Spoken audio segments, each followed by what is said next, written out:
Hey, what's up, y'all? It's your boy KT the Gamer, the Narc Slayer. Boy, let me tell you, y'all gonna love this video. Okay, I know y'all.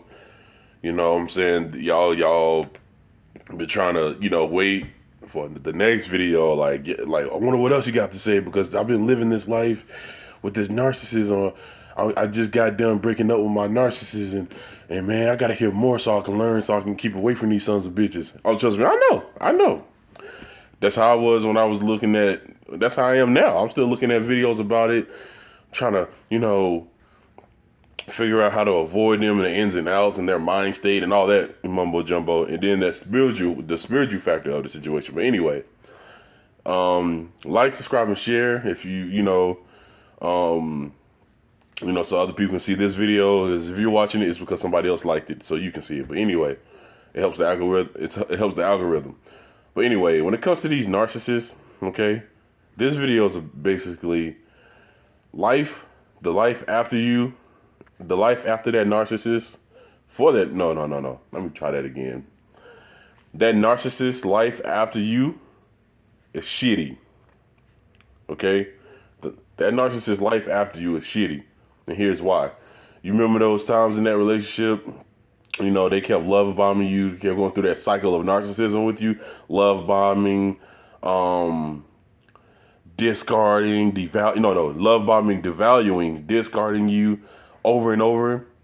It's like a never-ending emotional roller coaster, which is fucked up because that's abusive. Then gaslighting you when you confront them about why all of a sudden once you start asking these type of questions. Why is it one minute you say you love me, you treat me with so much love, then you start treating me with so much hate? It almost look like, oh, you having a bad day. But no, I've seen people with bad days. They don't do shit that you do. You start talking to them like that. That means they're gonna start picking up on, okay, you might be finding out that you might be trying to find me out. Like you're on to me now. So guess what? They're gonna start making it seem like you're the problem. Once you start talking like that, and then one minute you start saying stuff like, yeah, and then after that, you always, act like you don't need me no more. You'll throw me away in your own little way. Even if you're right there in person, you'll ignore me. You'll give me the silent treatment like I did something to you. And then you try to make it, you'll make up an excuse like, oh, I'm not keeping the dishes clean the right way. It could be just 3 little bowls. What's your issue with me? Like, what is it? Or, well, it ain't no issue with you. It's an issue with them. Okay, let's get that hella first. But they're going to make you think that just so they can get away because they're scared of the simple fact that, damn it, this person is finding me out. They're afraid of exposure, okay? So when they get exposed,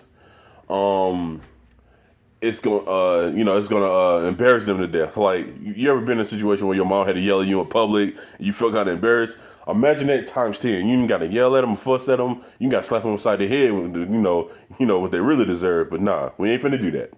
There's other ways to defend ourselves against these narcs. Okay, so don't hit them. Don't hit them. But anyway, like I said, I understand. Trust me, I know. But here's the thing: when you're dealing with these narcissists, basically, when now they found out, okay, this person knows who I am. This person sees the true mask. Because like I said, on the outside looking in, once you're away from that narc, everybody else ain't gonna know about who this person truly is. Some people might know, they got some ways about them, but they push you to the side and be like, oh, okay, that's just them. But not you.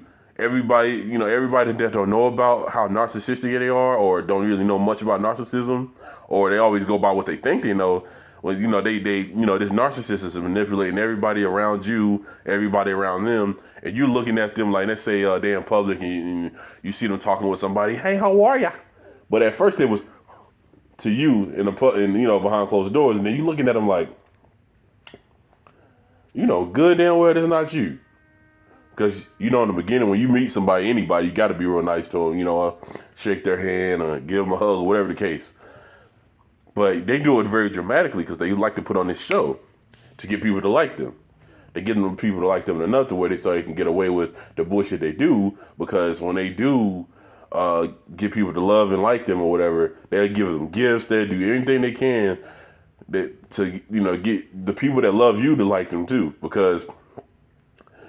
and then they get people you don't know to like you. I mean, to like them.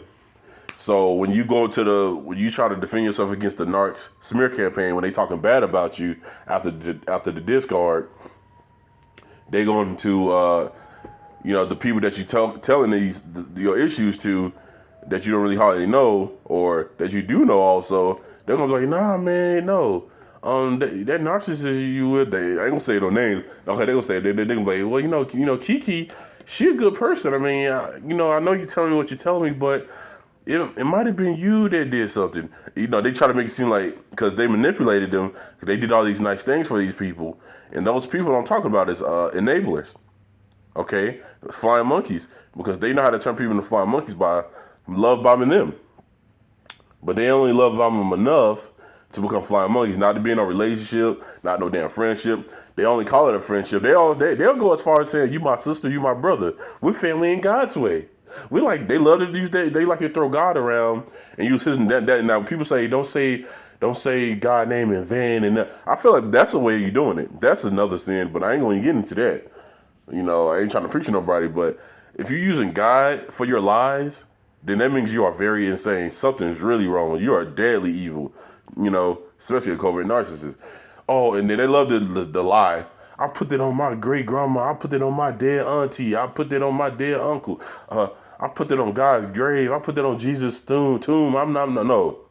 They do that because while those enablers, are falling for this bullshit of this narcissist that you with or you were with, you trying to tell these people like, yo, this person did keep doing this, and you don't think that's right for a person to do that? And they always hit you with when you telling these people that knows that narcissist, and sometimes the people you love that try to turn their back on you, because there's gonna be people in life that turns their back on you.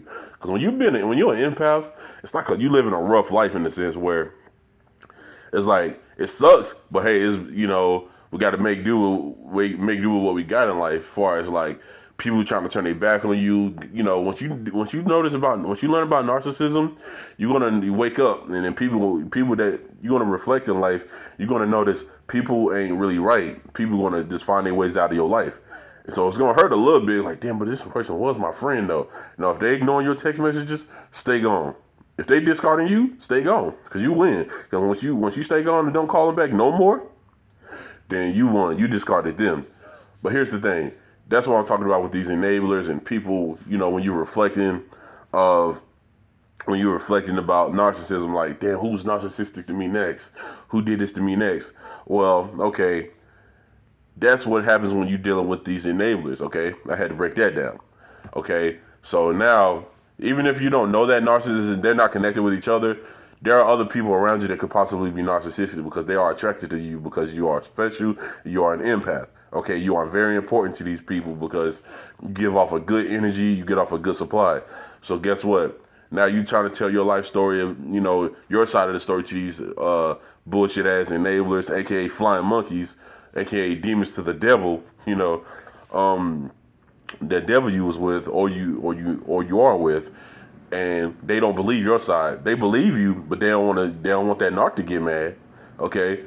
So that's another situation you're dealing with when it comes to narcissism, right? So now that's why they show all this love and put on these acting skills to get people to like them. Because when it's time to get exposed, for these fools, it ain't gonna sometimes always work. And they know this.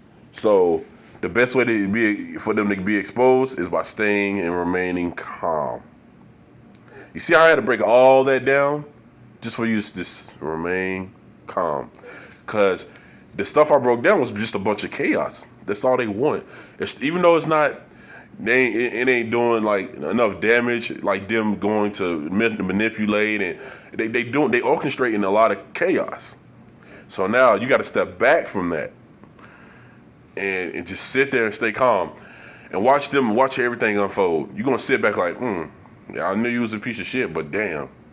Now people are gonna notice. Sometimes maybe that flying monkey gonna notice, okay, something ain't right about this person. Then they're gonna peel away from that. They're gonna peel away from them, and then then people that that loves you, they're gonna realize, okay, damn, this person ain't no bad person. After all, this person lied. So then they probably, if you're lucky, you might be able to witness and see it. Sometimes it might not happen. You just never know, because God ain't gonna want you to see it. He pulled you away from that relationship for a reason. Just stay away from it, because God is handling it with that karma. Okay, and this is their karma. If they, in case they, let's say they do get exposed, they're gonna come up. Hey, yo, Kiki, yeah, what's all these lies you was telling about KT the gamer? Yeah, why, all that stuff you said about him ain't true. He's out here donating money to people. He's out here making sure everybody's happy. He's making people laugh. He's married. He got a kid. Everything's good for him. So what's with all these lies he told? Because if that's the case, he should have been in jail. He should be in hell. Something shouldn't have bad should happen to him. Everything's good going for him. He might have he won the lottery. So what's up with you? Then they're gonna get quiet. Then they're gonna try to travel and leave the city because they know they've been fucking up. People start to catch on. That's another